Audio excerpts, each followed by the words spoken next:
June is Dairy Month in Kentucky, but for many dairymen across the state, their future is uncertain. In late February, Dean Foods, a supplier of Walmart's Great Value Milk brand, announced it will terminate procurement contracts with 19 Kentucky dairies, as well as dairies across 7 other states. The dairy's been good to us. I mean, we bought this farm in 1972, and it brought enough income in to pay it all off and 2 others. So we've got a good history with farm dairying. It's just unfortunate we're going to have to quit now. Bob KLINGENFUS in Oldham County says after Dean's decision, he has no market for his milk. The younger cows he can sell to other dairies, but the older cows will have to go to market at a time when prices for dairy cows haven't been good. I saw this coming. My miscalculation was it came 2 years earlier than I thought it would. We weren't ready for it to happen quite this fast. The reason for the cut? Walmart has started its own production facility in Indiana and will no longer need to purchase milk from the Dean Foods plant in Louisville. Dean has announced the Louisville plant will soon be closing, cutting the milk needed from the Kentucky dairies. MAURY with the Kentucky Dairy Development Council says with milk surpluses and dismal prices, it's cheaper for entities like Walmart to source their milk from states with more large-scale dairies.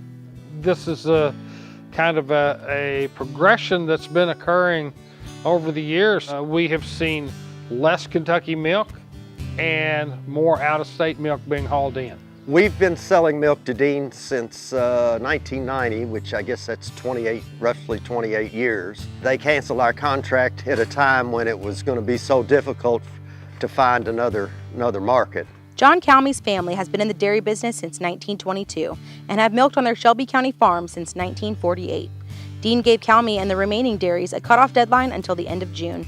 After June, Dean will stop picking up their milk.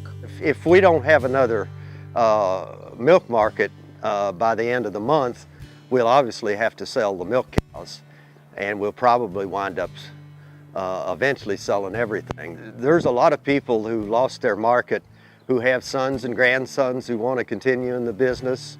I know a couple different people that just recently spent quite a bit of money building new barns, and they've still got payments on those facilities. Even after talks with some of the major milk cooperatives in Kentucky, Cox says there is still no economically viable option for the remaining dairies. The trend of small, family-owned dairies going out of business is growing.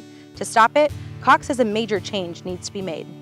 And I'm talking to our elected officials, I'm talking to the policymakers of Kentucky. We're losing 19 small businesses, many of them contributing more than $1 million a year to the local community in payroll and expenses and paying the bills. That's going to be gone. That's not going to come back.